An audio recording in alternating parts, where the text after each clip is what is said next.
Right. Strap in, everyone. Today we're going deep on a story Yeah. that is just heartbreaking Yeah. and really, really confusing. It's the case of Maddie Kingsbury. Right. We are mostly going off the 48 Hours episode Okay. that covered this story, Yeah. and it's a wild one. Now, you've probably heard bits and pieces, Yeah. especially if you're on TikTok at all, but Yeah.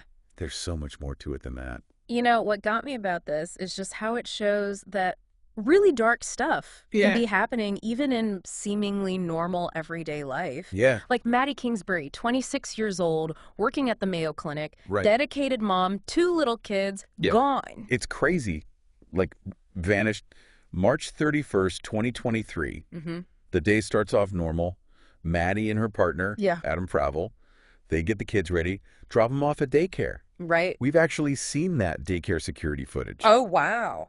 It's one of the last times anyone saw Maddie. Wow. And then from there, Yeah. things get really, really murky. Yeah. Adam's story about that day is where things start to fall apart. Okay. He says he borrowed Maddie's minivan, Right. went to his parents, Yeah. realized he'd taken the wrong boxes, went back home, didn't see Maddie, figured she must have gotten a ride to work, Right. and then went and picked up the kids by himself. Right.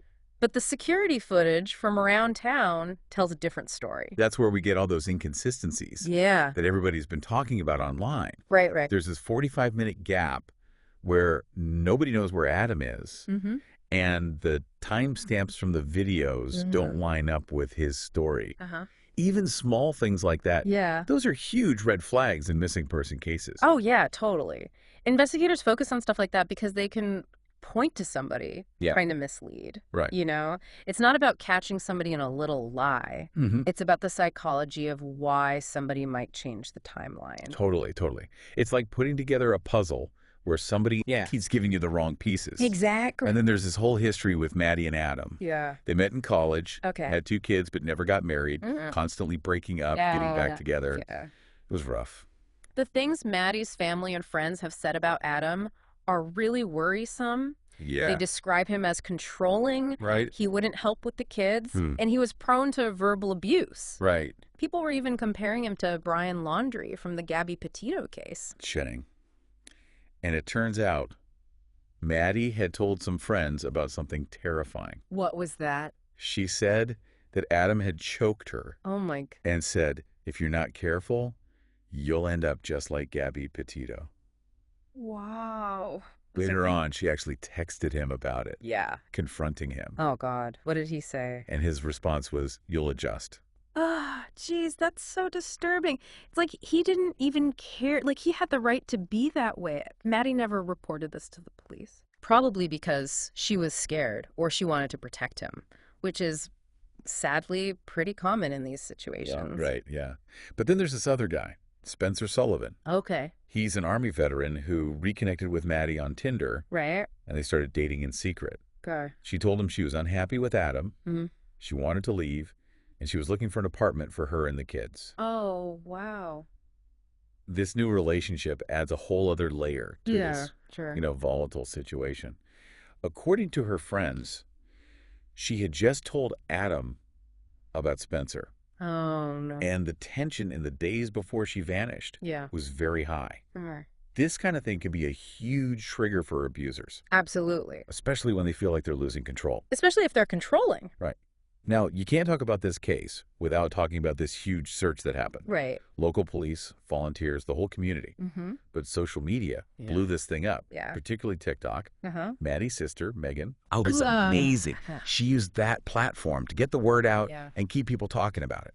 It's incredible how she used TikTok for good, putting pressure on law enforcement, making Yeah. sure everybody knew about Maddie's story way more than Yeah. regular media could have. It was really something to see. Yeah. But it took 68 days, 68 agonizing days Oh, my God. for them to find her body. And it gets even more disturbing Yeah. when you hear the details.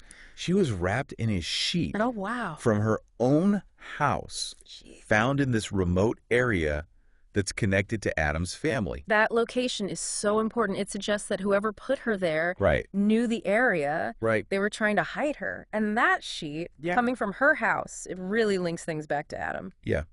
It's crazy how these little details become Yeah. such big clues. They really build the whole picture. Yeah. And don't forget about those scratches on Adam's face Oh, yeah. right after Maddie disappeared. Right after. And his family tried to say, oh, it was from a dog. Sure. But given everything else that's suspicious, it's hard not to see that as another red flag. Even small injuries can tell a story. Yeah. And in a case like this, every mark is looked at closely. Yeah. And then the cadaver dogs. Oh, right. They signaled on his car and on a shovel. Oh, wow. His family tried to say, oh, their dad used that shovel to get rid of a dead raccoon. Oh, okay. But come on, you got to wonder. Right. It's understandable that investigators wouldn't ignore that. Right. Especially with everything else going on. And don't forget, the police also found out that the security cameras inside Maddie and Adam's house had been taken down. Yeah, that's so weird. His family says it was weeks before because they were going to move. Right. But the timing is just suspicious. Why would you take down security cameras right before your partner disappears? Doesn't make sense. It just doesn't add up. It doesn't necessarily mean he's guilty, but it definitely adds to that feeling that something's not right. And then to make things even more complicated, Maddie had this $170,000 death benefit. Oh, I didn't know about that. Yeah, and she hadn't named a beneficiary. So what does that mean? Well, it means Adam could have gotten that money Okay. because he was financially dependent on her. Right. We can't know for sure what his intentions were, Yeah. but it's a big piece of information, especially with everything else we've talked about. It's not looking good. This whole situation is just a nightmare, especially for Maddie's kids. They went to live with their parents after she disappeared.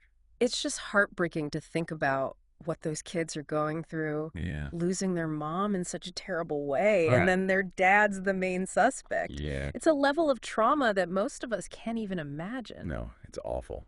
It makes you realize how devastating domestic violence is and how long and difficult the road to justice and healing can be. Totally. Adam was arrested and charged with second-degree murder. Right. And then they upped it to first degree. And his trial is supposed to start in the fall of 2024. The trial will hopefully give us more answers, but it's going to be complicated and very emotional. We'll have to see how the defense handles all the inconsistencies in Adam's story and all the evidence against him. What do you think is the most important piece of evidence so far? It's not really about one specific thing. It's how all these different things, the timelines that don't match, the 5 minutes unaccounted for, where they found the body, that sheet, it all points to Adam. Each piece of the puzzle adds to this bigger, darker picture. But before we get into the legal stuff and the trial, I want to go back to Spencer Sullivan for a minute. Okay. He's such an interesting part of this story. Yeah, he's kind of a wild card. Yeah. Dating Maddie in secret. Yeah. And she told him she was going to leave Adam. This is where understanding domestic violence is so important. Yeah. When someone's being abused and they get a new partner, yeah, it can make things way more dangerous. Right. It's not about blaming the new partner. It's just that abusers, right, they get more possessive, yeah, more violent when they feel like they're losing control. Absolutely, yeah. And actually, Maddie's friends said that Spencer was a good influence on her. Okay. He encouraged her to get out of that bad relationship. Right. He even gave her a birthday present. Oh, wow. A Star Wars Lego set. Oh, the day before she disappeared. Wow, that Lego set is like a symbol of the life that Maddie was trying to build. A life without fear, without abuse. Yeah. It's so sad because it reminds us of the future she'll never have. It's a really powerful image. Yeah. And Spencer was crushed when she disappeared. Oh, sorry. He told this heartbreaking story about how they were talking, and Maddie told him she was in love with him. And he was too shy to say it back. Oh, man. It's like a Shakespearean tragedy. It's like a missed connection. I know. It just adds to the sadness of this whole situation. It really highlights the loss, the shattered dreams, the life cut short. It reminds us that there are real people behind all this, the headlines, the evidence, people dealing with unimaginable pain and loss. Maddie's story isn't just some crime show. It's a human tragedy. Totally, yeah. We've covered a lot. The timeline, the relationships, the investigation, the people involved. Yeah. But there's so much more to explore. For sure. Are you ready to go deeper? Yeah, absolutely. All right, because next we're going to get into the details of the evidence. Okay. The possible motives and all the questions that still haven't been answered. Sounds good. And You don't want to miss this. No, definitely not. Okay, so we've laid out like the basic facts. Right. But the legal stuff is where things get really interesting. Yeah. Adam's lawyers have been making some Yeah. pretty bold moves. They have. They're trying to find problems with some of the evidence. Yeah. Remember that interview with the police where Adam basically admitted to saying those scary things about Gabby Petito? Oh, right, yeah. Well, his lawyers are saying he wasn't read his Miranda rights properly before that. Oh, the Miranda rights. That's a big deal in any case. Yeah. It's how they protect a suspect's right to not incriminate themselves. Right. If the defense can show that Adam wasn't told about those rights or that the cops messed up, then anything he said in that interview can't be used in court. So that whole interview, those admissions could be thrown out. Yeah. It could completely change things. Imagine a jury hearing those things versus not hearing them. Totally changed. It creates a totally different picture of him. But it's up to the judge to decide whether they can use that evidence. So it's not just that, right? Right. They're also trying to get the first-degree murder charge dropped. Okay. Saying there's not enough proof that he planned it out. Right. To prove first-degree murder, the prosecution has to show that the killing was thought out in advance. But the defense is saying it was more of an impulsive thing. Right. Maybe a crime of passion, which would be a lesser charge, like second degree. Okay. It's a legal difference, but it could mean a much shorter sentence if he's found guilty. It's such a high-stakes game, and I can't help but notice how Adam's family keeps saying the cops should be looking more at Spencer Sullivan. It's pretty common for the defense to do that. Try to take the suspicion off their client by bringing up other possible suspects. Right. But in this case, the police looked into Spencer, and they didn't find anything. His alibi checked out. They even gave him back his phone after they were sure he wasn't involved. So even though his family keeps bringing him up, it seems like Wester's not really a suspect. Yeah, it's like a red herring, but it's interesting how even when someone's cleared, that suspicion can still hang around. It's like people want a simple story. Yeah. Even when the evidence doesn't fit. Totally. Like they don't like not knowing. Yeah. Especially in a case like this that's so emotional. But even with all that, there are still so many questions about what Adam actually did. Like, what about that 45 minutes where nobody knows where he was? It's like this huge hole in his story. It is. The prosecution is going to have to explain that. Yeah. The defense is definitely going to use that against them. And then there's where they found her body. Right. Remember, it was a place Adam's family used to take care of? It's just too much of a coincidence. It feels like it was chosen on purpose. Like whoever did it knew the area. Right. It feels planned. Yeah. Where they find the body is really important evidence. It doesn't prove guilt directly, but it raises some big questions that the defense is going to have to answer. Okay. And we still don't know exactly how she died. Right. The autopsy just said homicidal violence. Yeah. Which isn't very specific. Do you think they're keeping that quiet on purpose? Maybe they don't want to give the defense any clues. Right. But it does make you wonder. It adds to the mystery. Yeah, it's like they're controlling the information. It's all part of the legal strategy. But beyond all that, this case really shows us how real domestic violence is and how hard it is for victims. Yeah. Maddie's story is just a reminder that abuse can happen to anyone, even in families that seem normal. And all the things that stop victims from talking about it or asking for help. Maddie's friend said she didn't want to go to the police because she was worried about what would happen to Adam or even to her kids. Right. It's a terrible situation so many victims are in. It's all about manipulation, control, fear. Yeah. We need to make it so victims feel safe and supported when they come forward without being judged or punished. It's not just about going to the police. Right. It's about having people you can rely on, knowing there are resources available, and believing that what they're going through is real. Exactly. We need to be able to talk openly about domestic violence so that victims are believed and supported and abusers are held accountable. This case also shows how powerful social media can be, but also how dangerous. It's like a double-edged sword. It helps raise awareness about Maddie, but it also led to a lot of rumors. Yeah, it was a breeding ground for speculation and misinformation. We all have to be really careful about what we read online, especially in cases like this. Yeah, we need to think critically about what we see and not spread stuff that hasn't been confirmed. It's about finding that balance. Right. Using social media for good, but understanding that it can also do harm. We need to be careful Right. about what we share online Yeah. and think about how it might affect people.